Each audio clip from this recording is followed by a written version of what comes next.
part of the Press Play Podcast Network.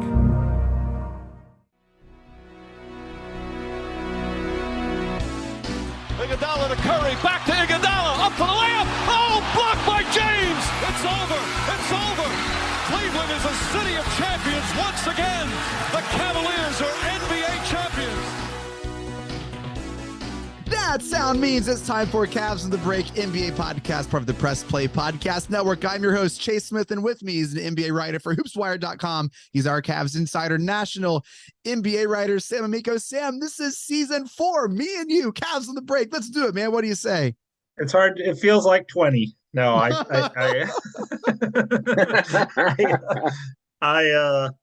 very excited. More excited than I've been in any season that didn't have LeBron James on the team. Very, very true. Also with us, he's a co-host of Cavs on the Break. You can find him on doing sports at Fox 8. He's the co-host of Sable Brothers on the Baseline right here on the Press Play Podcast Network. John Sable. John, what's up, my man? What's good, guys? Good to be back. Good to have this season get underway. This is going to be a fun one. You know, we were talking pre-show, and I have to mention this, John. Sam and I were reminiscing about the wonderful 4 years. You shared that you remember listening to this podcast while you lived in Tampa. So listen, dreams do come true. You're here. Man. You're hosting with us on Cavs on the Break. Yeah, it's season number 2 with you guys here. And, yes. As Kevin Garnett said after that, the Celtics championship many years ago, anything is possible, baby. That's right. That's right. And hey, shouts to Zach for checking this pod out. We really appreciate it. Well, listen, fellas, the NBA is back. Tonight is opening night. If you're listening to this on Wednesday, it started yesterday. This is a Cavs season preview podcast. I just have to ask, Sam, I'll start with you. What have you done spending all your free time on without NBA? Like, what have you been filling your day with without the NBA? Well, since I run an NBA website, I spend most of my time trying to find NBA stories, which, during the NFL just starting and baseball playoffs is a little tough to do. But thankfully, it should be a lot easier now. And, the nice thing is I do kind of wrap it up by 5 o'clock and, hang out with the kids and all that good stuff. All that good stuff. John, what about you with all of your free time, man? What have you been doing? You haven't been doing much. I mean, I just feel like just living it easy, man. Not a lot going on. Yeah, pretty boring here in Cleveland, in the Cleveland sports scene. Let me tell you, if it's not the Browns self-destructing, it's that Guardians team, man. That just kind of shocked the world for a lot of the regular season, the month of September, and then into the postseason. And as we record this tonight, they lost Game 5 at ALDS in New York. But I mean, it's been real crazy. Balancing, covering both the Browns and the Guardians is for Fox 8, as well as working high school football Fridays, Friday Night Touchdown on Fox 8. John told me he's worked 12 straight days. Mm-hmm. And 12, yes, yesterday was day number 12. It was my first day off in 2 weeks. That also corresponded with, I told this to you guys before when we hung out at Cavs Media Day a few weeks ago, I went to Virginia for 3 days to go to a school down there that has the original Richfield Coliseum Cavaliers basketball court. I'll be doing a story of that for Fox 8 coming up here in a few weeks in November. So that was kind of cool for a little work trip and to go see that. I feel like that episode of Sable Brothers that like has some legs like that. That's like really, I feel like is one of your most talked about pieces. It was, yeah, absolutely. And you know what, that episode, which was coming on a year now, we did that almost like it was right around like Christmas time last year. Mm-hmm. And I pitched it at Fox 8. They loved it. Reached back out to the school. George McNair, who's the varsity basketball coach and guidance counselor down there, loved it. So we went down there, and he was a teenager at the time when they purchased the Coliseum, and they came up or purchased the floor from the Coliseum, and they came up to Richfield for that. There's a story beyond the story. Shameless plug here in that podcast if you want to check it out. Mm-hmm. But the visual elements of it will be showing on Fox 8. And of course, once it airs, I'll be tweeting it. It's pretty cool. There's a lot of cool stuff there. Sam, I know you'll love that. Yeah, you know what I thought was cool from the video you showed me and Chase was the fact that they have the floor that says Cavs all over it, and their nickname is the Warriors. Yes, it's funny. The real quick story, guys, is the floor is exactly the same as the floor it was in the Coliseum, with the two blue circles where it says Cavs and Coliseum at center court. There were two courts they had, one in the practice facility or practice gym that was in the Coliseum, and then the playing surface. And the only thing they touched on that floor and change was they had to stripe out and paint out the volleyball court on that floor because they needed it. And it is funny that they're called the Warriors. They're the Cavs court is there. So much so, guys, that they changed their colors from royal blue and white or navy blue and white to royal blue and orange to match the floor. Very cool. Yet they're so called the Warriors. It's pretty cool. Very cool. Well, I haven't been doing much. I've just been bored out of my mind. Don't follow the Browns. I dyed my hair blonde and got my ears pierced just throughout the NBA offseason. So I cannot wait for NBA basketball to return. We did get to hang out at Media Day. That was so much fun. Sam, what were some of your takeaways from Media Day? Let's kind of touch on that just a bit, and then we'll talk about Cavs over-unders, where they rank now and all that stuff. But Media Day was an incredible experience. Sam, what was one of your takeaways from Media Day? Well, one of my takeaways was you asked some questions and nobody yelled at you when they answered. Rubio was close. Rubio was close. Yeah. I didn't get the Kevin Love treatment. Right. Yeah. I think that the one big thing was it was pretty evident that they were the players and the staff and everybody was pretty excited to be back. That hasn't always been the case. A lot of times you go to Media Day and you kind of get a vibe that the players, not the coaches so much, but the players are kind of like, wow, we're back already. It's a really short off. All they talk about is how short the off season was, and but this time there was really an air of excitement from the players, obviously JB Bickerstaff and Kobe Altman, but also the guys themselves, which you don't see a ton. They were raring to go. Yeah, John, it was great to hang out with you and I got to meet your brother for the first time there as well. What was some of your takeaways from Media Day? Well, to echo Sam's point, the excitement there is unreal. I mean, they are on cloud 9 right now. It's almost as if they won the championship. That's how excited they seem to be. I mean, the whole Donovan Mitchell thing has just catapulted this team to a whole new level, and just contagious. Everyone seems to be happy and excited. Darius Garland, everyone was smiling. Evan Mobley. I mean, there is a chemistry already built on this team, it seems like. And I think one other big takeaway to me, talk individual players, 3 guys visually looked different. Mm-hmm. Evan Mobley looked bigger. Garland looked bigger. Isaac Okoro looked bigger. And he told me when my brother and I were interviewing for our Cavs pod on at Sable Brothers on the baseline, he added 10 pounds of muscle and changed his workout, changed his off-season regimen, and changed he reinvented his shot basically. And, he's going to be relied on to be that kind of stretch wing player that they kind of need, as well as that defensive player that can really help on both ends. So we'll see if that pans out. But I think those 3 guys really looked visually a little bit different in a good way, obviously. Yeah, John, those are my takeaways. The team chemistry that they had was abundantly clear, and it was almost contagious in the arena. Like their good vibes, their energy, their chemistry really just kind of made everyone else kind of relax a little bit. It was a calming, exciting presence that you guys talked about, and then also the visual change in Garland and these players who have put in work. It was cool to see. Donovan Mitchell's a star. He carried himself like a star, and he looks like a star. And Garland and Mobley still look like they're growing into that. Mitchell is fully realized, as he should, as we all know he is. But to me, it was clear on Media Day, he's a star. And these young guns who are going to be or could be, are going to step into that very soon. But it did feel like Mitchell was kind of in a league of his own in that moment, Sam. Yeah, established Mm-hmm. when it comes to being a star. He's 3-time All-Star.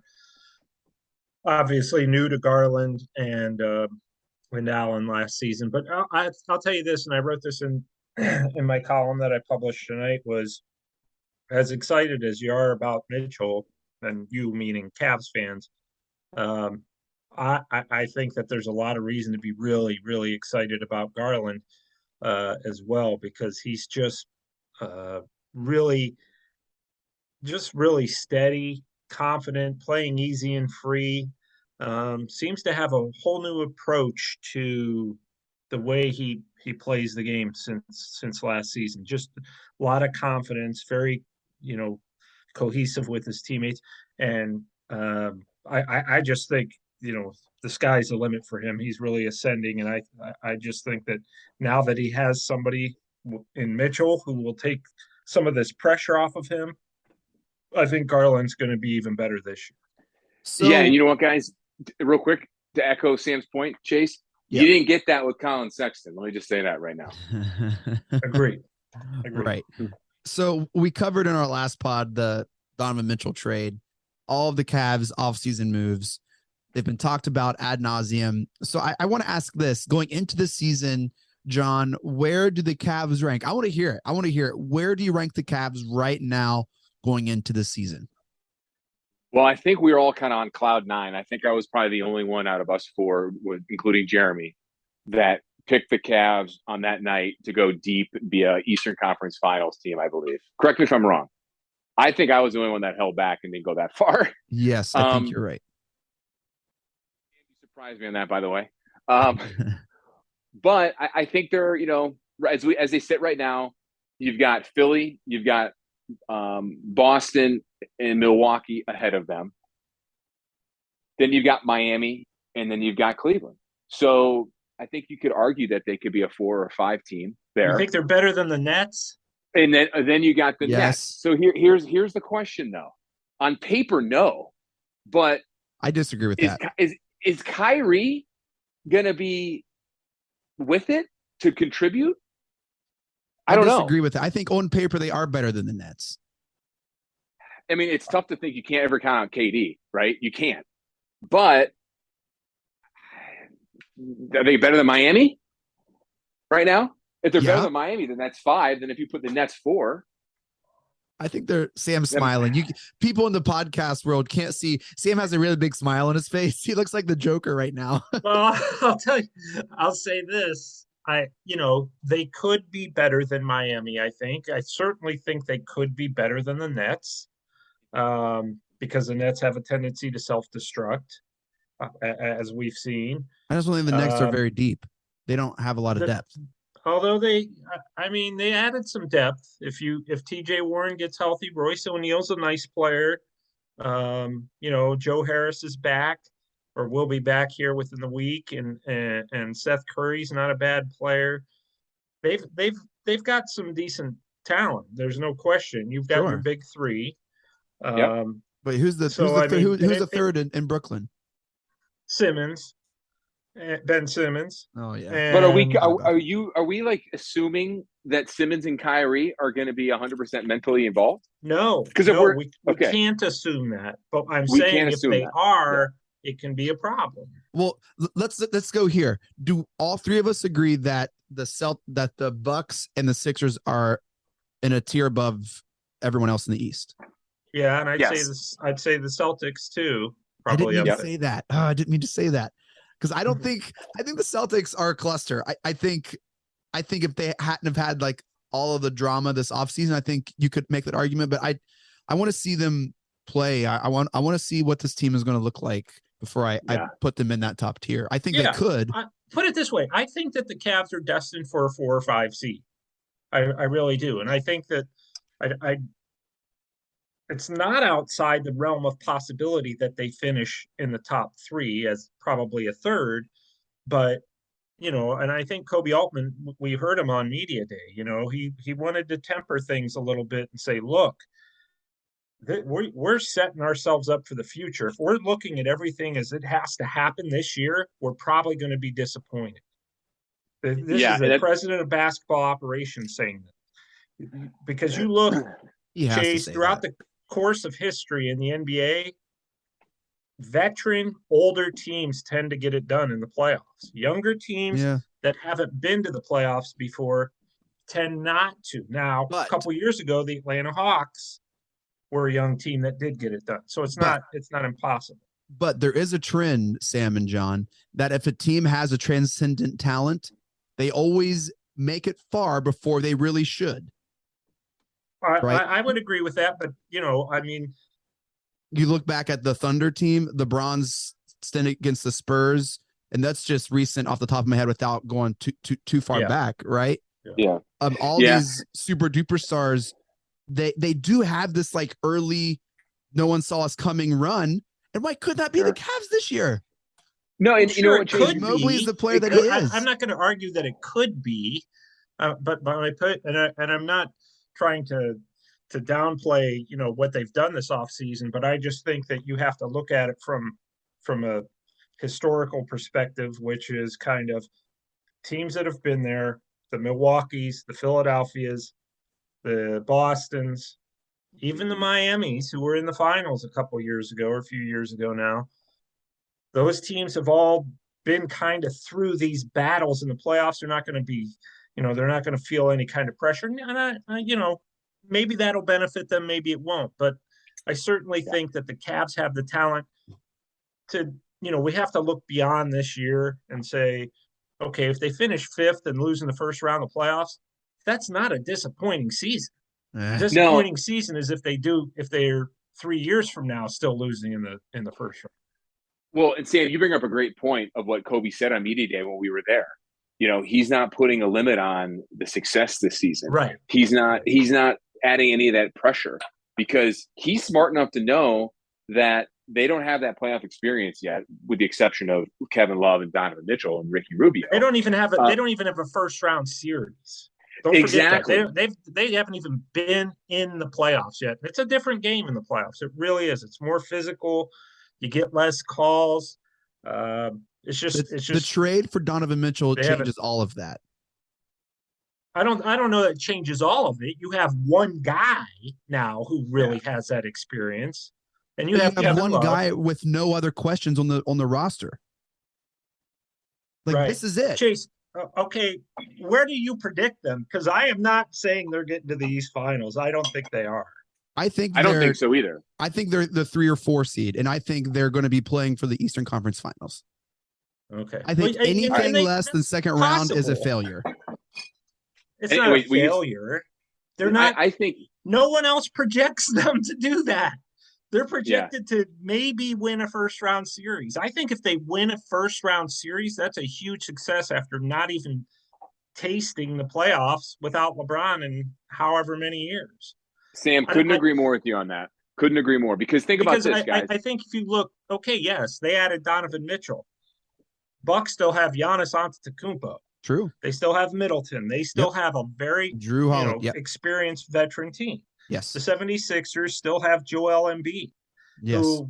And they were a big problem for us last year. Yeah. I think that the Cavs have the potential to get to the Eastern Conference Finals, but it's going to have to be a run like the Hawks had a couple years ago, which is, to me, unexpected.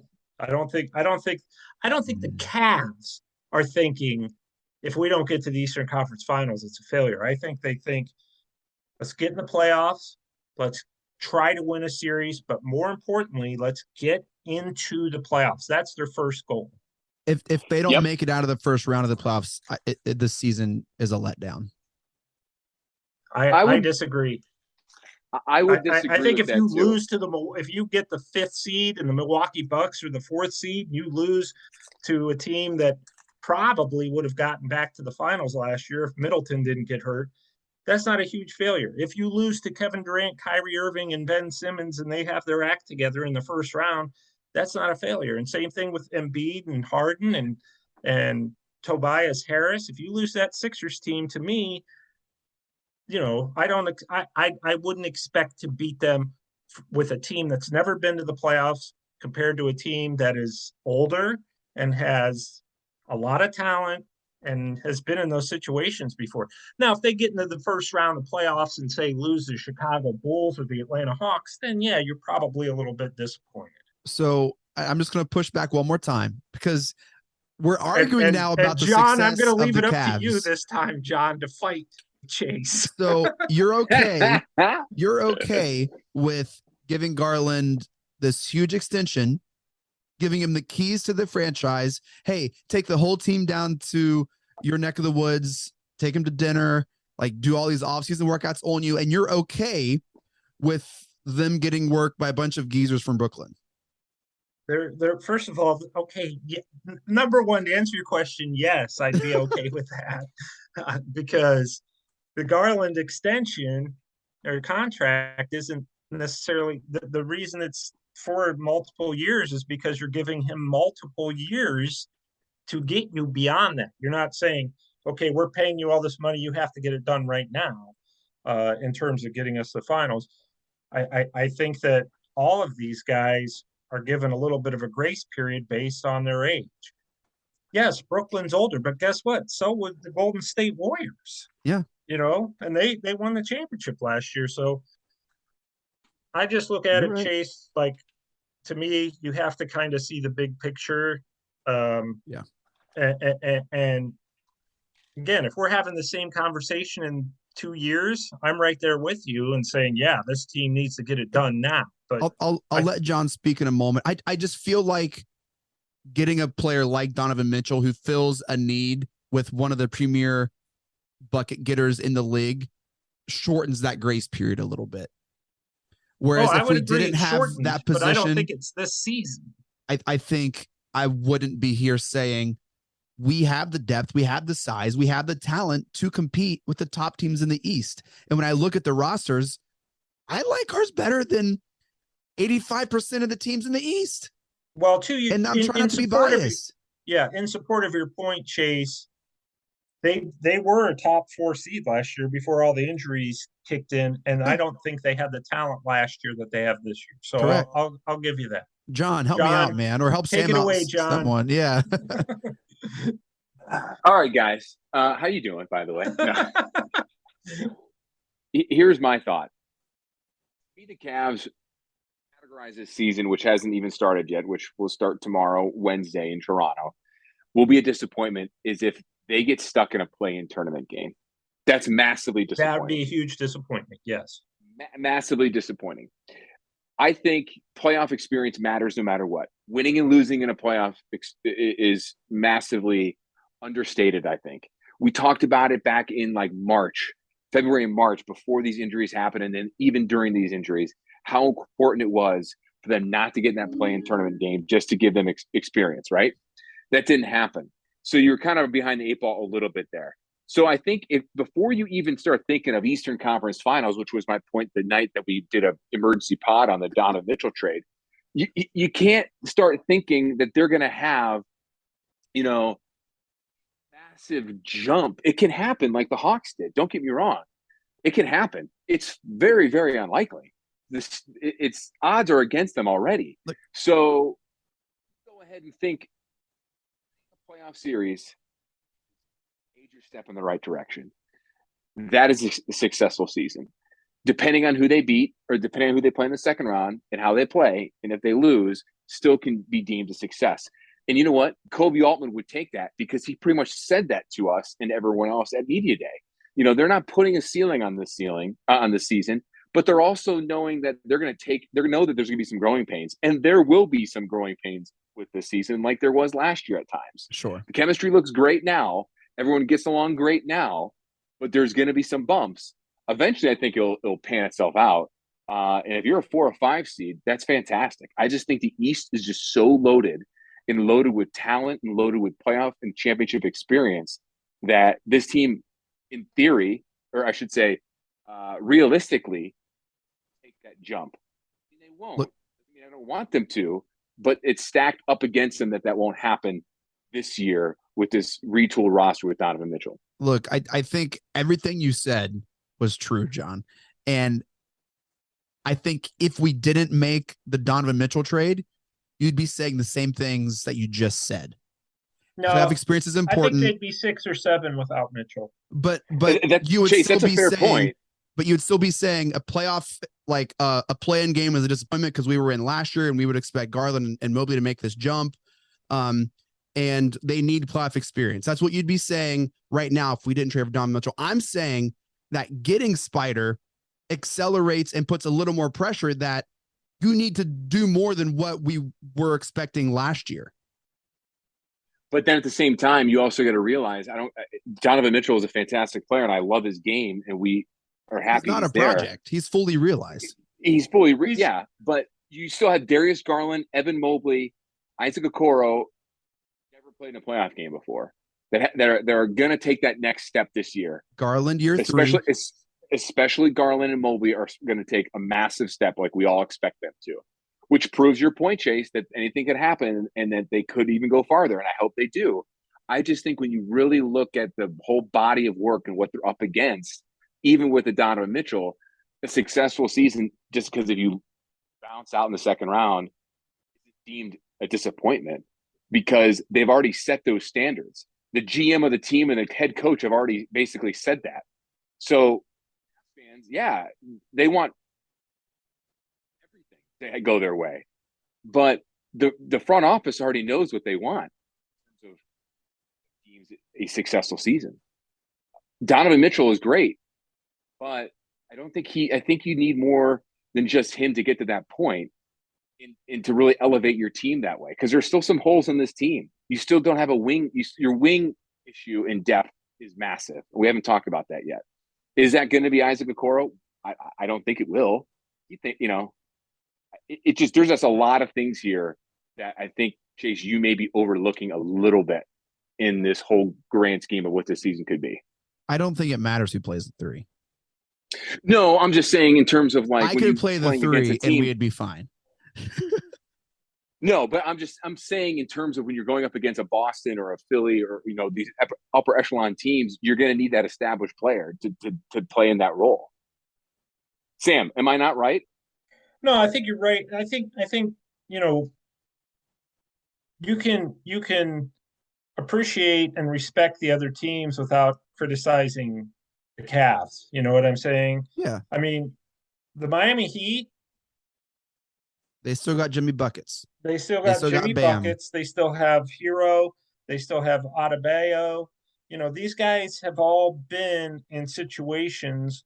Those guys have played for a championship, and you're talking about three guys.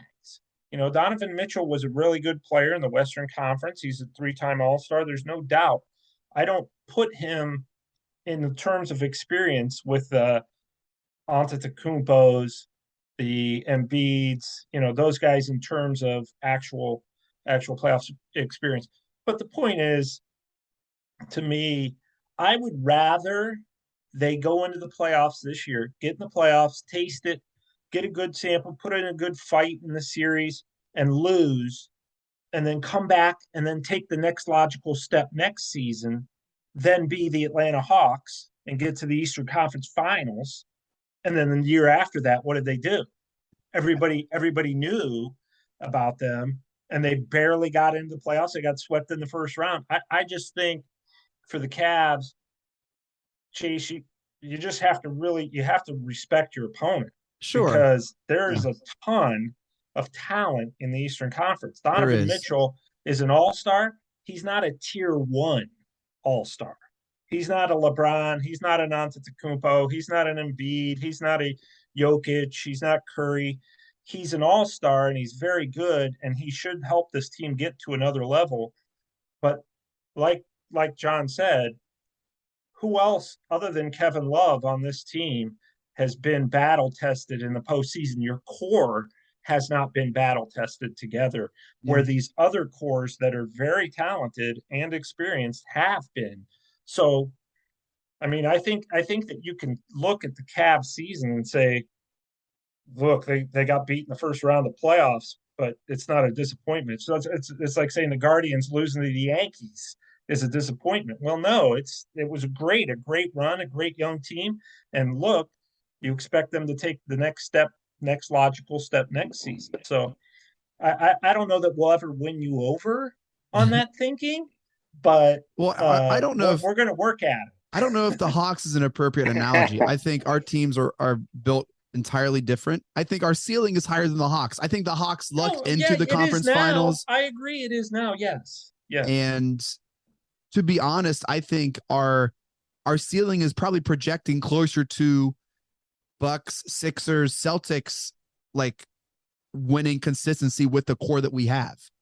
I agree with that. I think the Cavs, a scout said, and I put this on the website, a scout said the other day that they're a notch below those guys. They're a notch below Sure. I think he said Philadelphia and Milwaukee.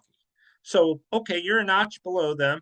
Then that puts you in the running for the third seed. You get the third seed, then yeah, you're going to be disappointed if you lose in the first round. But if other teams' season go as expected, I don't think you can be disappointed because guess what? We're 5, 6, 7, 8 years younger than a lot of those teams. Yeah. Well, that's a great point, Sam, real quick, because you bring up the age factor.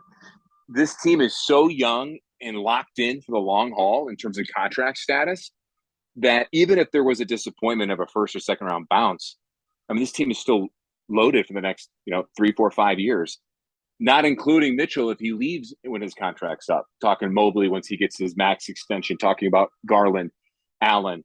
And at that point in time, Nets, they're getting older. Yeah. Philly, Milwaukee will probably still be around.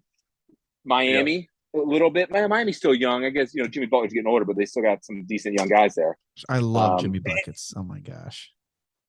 Well, and I think that's the reason why I think that the reason why they're so loaded in the Eastern Conference that you got to be more realistic in terms of what this young, inexperienced, unproven Cavs team is going to be able to do. Of course, we want them to excel and win and go far, but we got to temper our expectations. Right. I think if they finish around the 50 win mark, this is presuming they all stay healthy, get into the playoffs and really put up a fight in the first round series. That to me is a successful season and a lot to be excited about. The goal is obviously to get beyond that, but if they can do that, I think that they'll be happy too. If the Cavs win 50 games, they're going to be a 3 or 4 seed. That's just because of the East and it could come down to the last day like it did last year. Chase, remember there was like 5 teams fighting for that number 4 seed on the final day. Let's see what Vegas says. Vegas has the Cavs over and under at 47.5. Open up at 46.5. It's up a full game. John, you like that number? What do you think, man? I saw multiple books either had 47.5 or 48. I think I saw someone else at 48.5. Keeps climbing. Either way, if it's at 47.5, I'm placing the over on that easily. Health is always a concern for anything when you're doing those future bets, clearly. But I go over that 47.5. And Chase, you are right. If you're at that 50 win mark, you could be a top 3 seed. But it did go down the wire last year, and if everything goes the way we think it's going to go this year, and everybody stays healthy, it could very well, jockey for position when you head down that last week of the regular season going into April. So I go over, and I think the win total, I think they hit around 48, 49 wins. Sam, you over under that 47.5 win total? My pick on the website was 50 wins. Woo. Which last year they would have, if they had gone 50-32, they would have been the 5th seed. Yep. The Heat, the Celtics, the Bucks, 76ers, the Raptors were the 5th seed at 48. And the Sixers were 4 at 51 wins. So that's where I'm projecting them. I think it could be a little bit rocky at first. It could be wrong, but I think it could be. I mean, these guys got to get adjusted to playing with each other. They play the first 2 games on the road, then they, pretty soon quickly go out on a West Coast trip. They face the Warriors and the Lakers and all those guys. So it could be kind of slow, but their first game against the Raptors, they're having the same conversations in Toronto. They love that Toronto team, right? They got a lot of young promise. They're expecting big things in Toronto. So that's not a just opening day snoozer game. No, that's kind of see where both of these young, it was rookie versus rookie, Barnes versus Mobley last year. That's kind of see what's going on. That's an incredible game to start the season. And I don't think we're talking about Toronto enough and giving them enough credit either. Sure. I'm sure not. No. No, You're I would right. be shocked if 50 wins isn't a number 3 seed. I think there's way more parity in the East, even because it's so talented and stacked. I think the 3 is going to be 50, 51 wins. Well, last year it was 51. So you're probably right. I like the over. I'm going to hammer the over. I think they're going to be 50, 51, 52 wins. I think they're going to, I'm very excited for this Cavs season. If you haven't, caught my drift. We're excited too, Chase. I know you think are. Chase thinks that I we're think not. what you're hearing is just a lot of pent up optimism because I haven't been able to share that about the Browns. And I just need to let out some unrealistic, we're going to win it all talk. Hey, Chase, last year I picked them to finish 28-54 on this very podcast. Yeah, I saw that in my notes. And you were, I think you were a little bit more optimistic than that. So always. Yeah. So, I think I picked like 25 or 6 wins. Yeah. Yeah. Cavs to win the East. Cavs to win the East 50-1. 50-1 plus 3,000 plus 275 to win the Central, which you're essentially just, no one likes to bet for an injury, but if the Bucks go through a lot of injuries, Cavs plus 275 to win the Central. You guys like that? 50-1. I don't know. I think it's a little tasty. That is actually a little tasty because if you do, let's say, God forbid, Giannis getting hurt, that trends Milwaukee down drastically. Yep. And they're already better probably than Chicago. I'm not probably. They are better than Chicago. Detroit. Indiana. So I would take that. Why not? You can throw some credits down. Well, I'll tell you this too. It's not just Giannis. Middleton isn't ready to play yet, and he clearly is a big part of that. I mean, you're talking about an all-star. And you lose Good an point. all-star, that's a big deal. So yeah, I think the Cavs are going to give the Bucks a run. They played very well against them last season. Yep. Now you add Mitchell to the mix. Mm-hmm. I think that they got a shot to win the Central. Did the Bucks do enough in the offseason, Sam, in your opinion, to get some help? Because Middleton has had injury issues. Look, John, when you got Grayson Allen, that's all you need. I mean, obviously, if you have Holiday, but the reason you're right, the reason Middleton's such a big deal is because you usually replace him with Pat Connaughton or whatever his name is, and he's not a bad player, but he's not Chris Middleton. And they didn't really add anybody. They're going still with Drew Holiday and Grayson Allen and Middleton and Antetokounmpo. And a big key for them, too, is Lopez coming back and being healthy. Bobby Portis is a nice player. But beyond that, they don't have the depth, in my opinion, that matches the Cavs. They may have the best player in the NBA when in Antetokounmpo, but I just don't think the Bucks have the depth. They got Joe Ingles from Utah in their fire sale. That's a great pickup.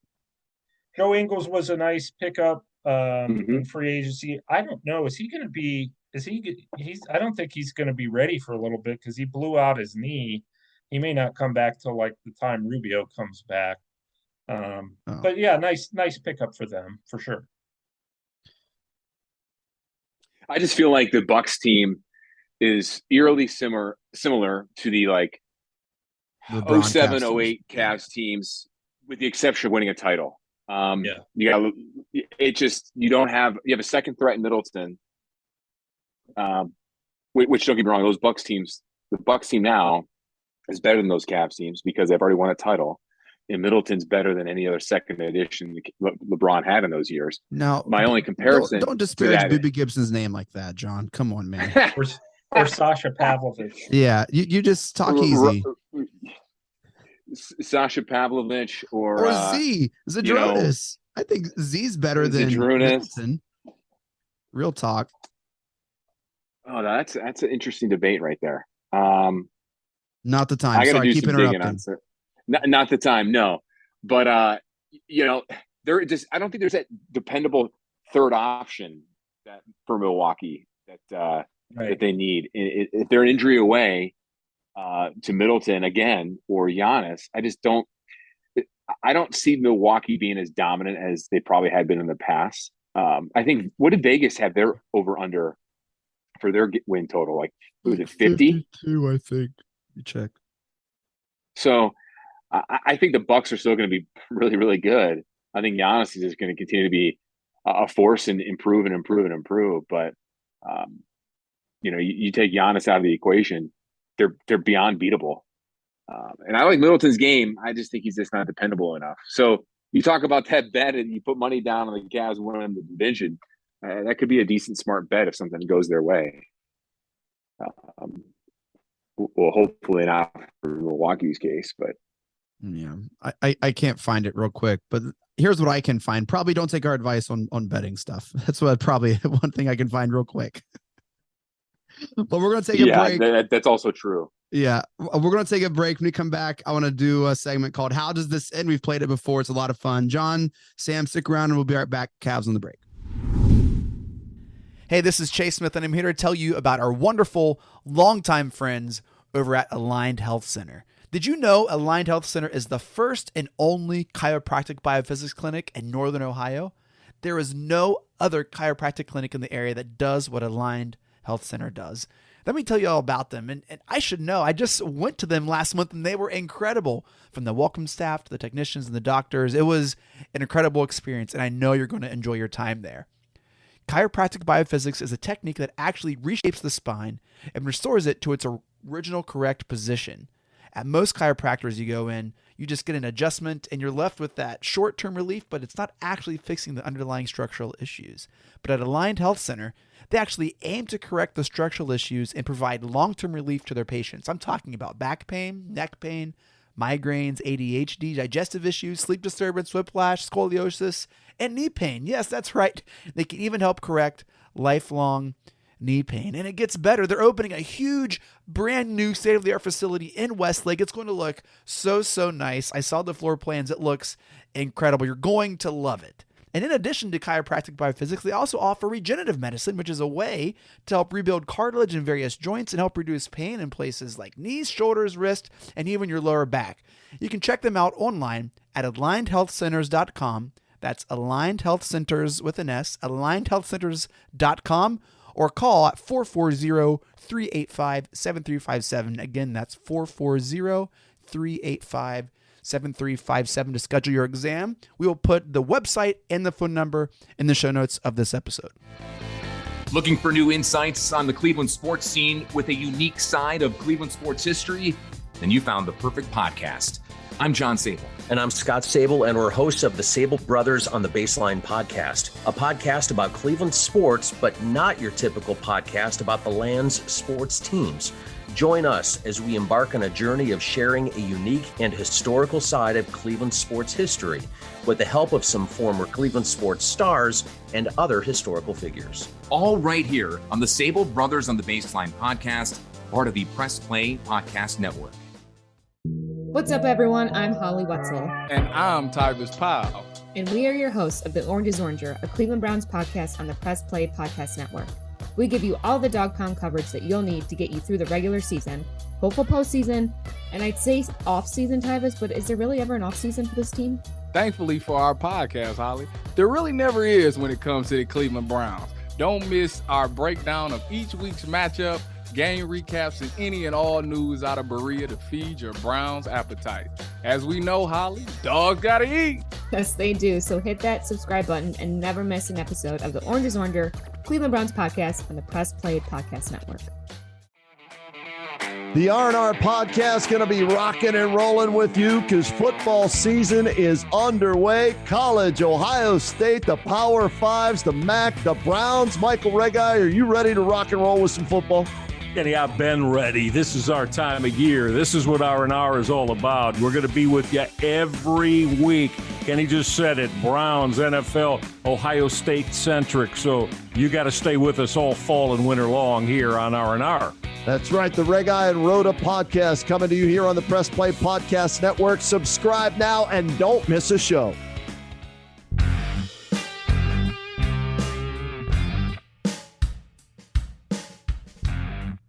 Hey everybody, I'm Gary. And I'm Jason. Opening cards as a kid, no matter what was in the pack, you always had that stick of chewing gum. Well, it turns out Gary and I opened up a box of 86 Tops last year, and let me tell you, the chewing gum does not age well. Join us on the Ball Card Show, the sports podcast for the sports collector. Hey, we are back. Cavs on the Break NBA podcasts. I'm here with Sam Amico, John Sable. We're doing a Cavs preview pod, and that got a little feisty in the first part. That got a little feisty. I felt like I had to put up my dukes a little bit. You guys ganged up on me. I know how I feel about it. I'm just trying to say Cavs are going to go far. I just tried to be, offer some perspective to your Tasmanian devil-like excitement. Hey, but I'm glad, Chase, look, I don't want to discourage you from being that excited. I think that there's a big reason for that. I just don't think that you're allowed to feel however you like, obviously. You don't need, but I don't want to see you disappointed if they don't reach these finals, because I don't think that's the only measuring stick for a successful season for a team that hasn't been to the playoffs with their core. All I was trying to say was, you trade for Donovan Mitchell, you better get out of the first round. That's all I'm saying. I want to move on. I'll play this game. Okay.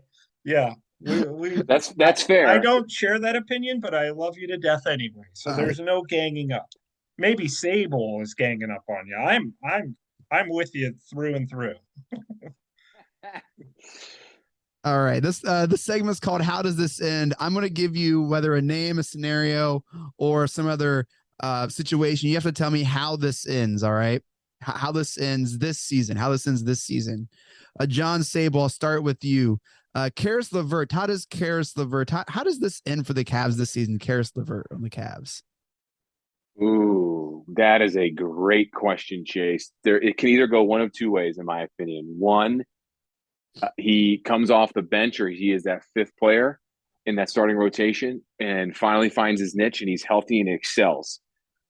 Well, actually three scenarios. Or two, he gets hurt again. Or three, trade his expiring contract at the deadline. I don't think that's going to happen.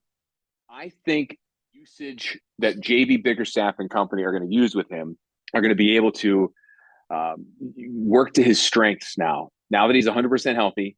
And if he stays healthy, I think he accepts a role of being that, sixth man off the bench, or as being that fifth guy in the rotation. And I think he's a guy that will pay off with that trade last year, and we're going to see the full potential of Karis LeVert.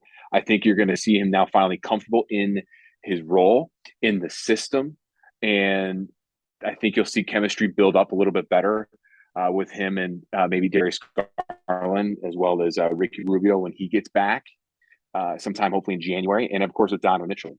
On the flip side, you don't know what his value would be in a trade. It's not going to be very much, at least right now. I don't think, Sam, that they would trade him when he's playing really, really well. They're going great to capitalize on his value. If the ship isn't, if it's not broken, don't try to fix it. So I think he excels. I think he stays healthy for the first time in his career because injuries issues have been the concern with him.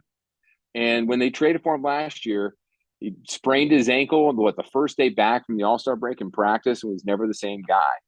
And even before that, he was never the same guy with that trade from Indiana, because he didn't really know. He's trying to fit in with the team and trying to fit in their roles. JB didn't know how to utilize him, trying to work with rotations. And, we never really saw the full potential. I think now getting a full off season and a preseason in this system, I think if he stays healthy, you'll see it. Yeah. Sam, what are your thoughts? Karis LeVert, how does this end? Well, he's looked great in training camp in the preseason. And I'll tell you this, people are always talking about, are there enough basketballs for him to start or whatever? The person who wins that starting small forward job is going to be the person who defends the best. It's not going to come down to offense. And Karis LeVert knows that. And Karis LeVert went out and guarded James Harden in the preseason game in Cleveland. He went out, he took on all the tough assignments, and JB Bickerstaff said, look, we've asked him to facilitate more. We want him to be kind of that point forward facilitator. And he really has done that in camp. He really did it against Sixers. I was never more impressed with him in Cleveland than I was, obviously, preseason game, but just his approach to that game, going out, finding the open guy, threw some really nice passes. And he's a guy who's capable of erupting for 40 points, as he did in this final game with the Pacers. So I do think, to answer the question, how's this end? I think Karis LeVert is here for another. He gets a new deal from the Cavs because he knows this is a great opportunity for him to be on a team that's going to contend here for the next 2, 3, 4 years. Yeah, here's how I think it ends. I think he leads our second unit, and I think he might start a couple games at the 3, but I think he's going to be the primary focus of our second unit, because when you get to playoff basketball, you need players who get buckets. You need people who can put the ball in the hoop, and Karis gets buckets. Karis can score the ball, can make his own shot. It didn't work at the play-in game. Like, he had a hard time, couple hard games then. But, I think new place, new team.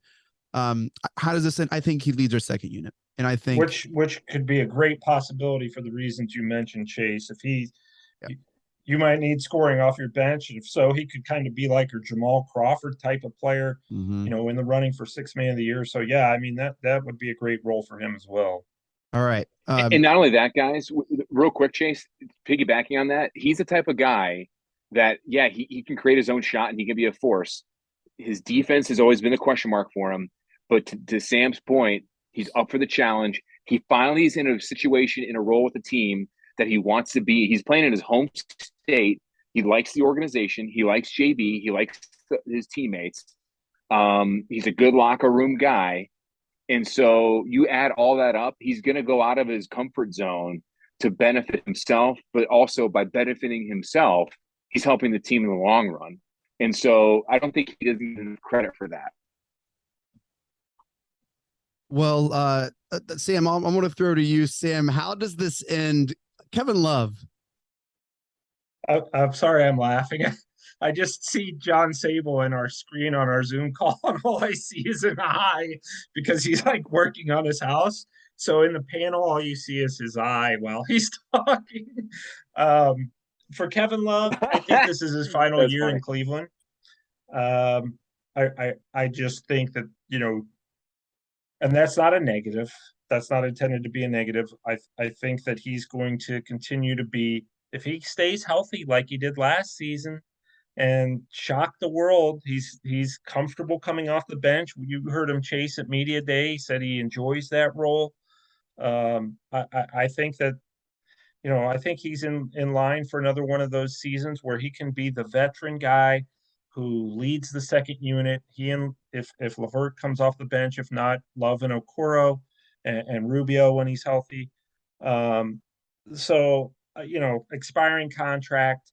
I think Kevin Love's in line for a pretty good year. But I'd be surprised if he's back beyond this season, only because this is a team that's young and, they're going to want to go get more youth, and they're not going to want to pay Kevin probably what a team like, say, maybe the Lakers or Warriors or somebody who's more advanced and older. And I think he might be ready to move on at the end of the year. He's not now, but I think that's how it ends. But I think before that, the Cavs will still get plenty out of Kevin Love until that point, till his contract expires at the end of the season. John, Darius Garland, how does this end, Darius Garland? Darius Garland will get an all-star spot. He will jump into a top 2 or 3 point guard in the league. I'm talking individual status first. You're going to see him take that next big step. Everyone talks about Evan Mobley. I think Darius Garland's a guy that's going to take a major step this year. This is his team now. And there was some question last year, was it his team or Colin Sexton's team? This is Darius Garland's team. He is adapted to the city, loves it here, has said it multiple times, and he is going to be, you'll see a bigger leadership role from him this year. And you're going to see his numbers improve as well. And you're going to see his defense improve. And with all that being said, I mean, you're going to see this Cavs team surprise some people in some of these bigger games against some, upper echelon teams led by Darius Garland. People that outside of Cleveland or casual NBA fans that don't know about him, by the end of the season, will be talking about Darius Garland. Chris Paul in year 2 averaged 17 points and 8.9 assists, pretty much 9 assists with almost 2 steals a game. Is that out of reach, Sam? No, for Darius Garland? Yeah. No, not at all. Year 3, he made the jump, 21 points, 11 and a half assists a game, and almost 3 steals a game. So it's a pretty large jump year 2 to year 3. Can Garland get to 21 and 11? Yeah, I mean, with the talent around him, yes. I mean, he's probably going to get a lot of assists. He's going to, I mean, Chase, you have to look at it. He's got Mitchell next to him now. That immediately takes the pressure. Well, I don't want to say pressure off of him. It immediately takes some of the defensive double teaming and being more physical with him, because he's going to have a lot more room to operate this season. So I suspect he's going to, it's really not so much about the numbers, as Jeff Van Gundy always says. Are they winning numbers? Steph Marbury had great numbers too, but never won anything. I think Garland may not have as great a numbers maybe as Chris Paul, but at least, by comparison in year 3 and 4, but I think that he can have a similar impact on his team, and that's what matters. So yeah, he certainly could approach those numbers with the players you consider that are around him.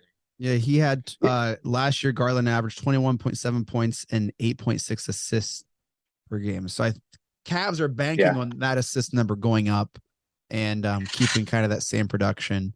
Obviously, Chris Paul's a little better on defense, at least statistically. So we'll see.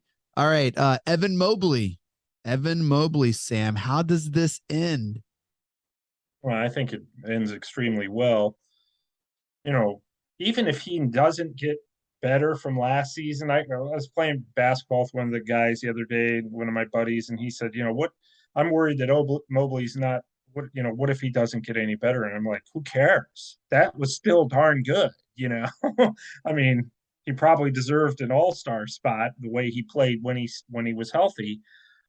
He did hit a little bit of a rookie wall there, which, assuming he avoids that year 2, the sky's the limit for him. And I really think that he will improve. I think that he will. I think he's very motivated because he did not win Rookie of the Year. I think it's pretty clear that has motivated him. A lot of people kind of behind the scenes have said he's not an emotional guy. He's kind of like Nick Chubb in the sense that he does not really show his emotions very often, but that got it Mobley a little bit, not winning that Rookie of the Year. So I really think that he could be guys, and maybe I'm nuts, but I think that he could end up being the best player out of this current core, even better than Mitchell, more impactful than Mitchell in the long term, because he did not play like a rookie last season. Yeah, I don't think you're nuts. Mature beyond his years. I don't think you're nuts for that reason, Sam. Yeah, I agree, Sam. Yeah, Chase, you're nuts for other reasons. Chase is fiery I completely tonight. agree. Yeah, Chase, you are a little feister tonight. I love it. Let's go. If I had known this would have been the result, I would have said the Cavs weren't making the playoffs. Then we would have had Chase the whole year fired. I wouldn't have to come after you. The whole Twitter world to come at you for that one, Sam. I wouldn't even have to do anything. I would cut that in. I would cut that part out and make it at like an audio voice of just you with your face. The Cavs, and then you would get a whole bunch of crap. I wouldn't. Yeah, I'd become even more of a meme than I am now. Your phone would blow up with all sorts of people texting you, wondering why you're doing that. John, Evan Mobley, best player on the Cavs into the season. Ooh, Good question. I will say yes. I think Evan Mobley will get his. I think Evan Mobley will get his first All-Star nod. Should have got it last year. NBA doesn't like giving All-Star nods to rookies. Stupid rule. I guess the rule is the unwritten rule is if you're not going to give it to LeBron James in his rookie year to an All-Star nod, you shouldn't give it to anybody. And I get that. I think Evan Mobley's game is going to be a lot different in this, or I shouldn't say different. I would say more polished. You're going to see him shoot a lot more. I think you're going to see him be a little bit more aggressive too underneath. We already kind of touched on his size, how much different he looks. And I think you're going to see him show off that side of the skill set that we got glimpses of last year with his perimeter shooting. They've been working on with him with that. And by the end of the season, you're going to see him be the completely different player versus a Mitchell or a Garland. And that's a good thing. It's not a knock on those two guys. I just think you're going to see we have never seen a player that size, Cavaliers uniform with this type of talent before. And you're going to see it on a new level this season. I agree with everything you just said, John. And I think the sky is truly the limit. I wish Evan Mobley was on my fantasy basketball team. He is not. That's how much I believe in Evan Mobley. Not enough to spend all the money to get him because I spent all my money on Giannis and Devin Booker. But I think Mobley's is going to have just an incredible year. All right, so it's all leading up to this. How does this end the Cavs season? Parade down Euclid, anybody? Because that's what I'm saying. Let's go. Chase, if it happens, I'll be your wingman. If it happens, I'm going to be in that parade. Yeah. Well, Sam says, "Yeah, you'll be in a cop car. You'll be in a different parade. You'll be in a cop car." Yeah. I think how the season ends, the Cavs probably get about,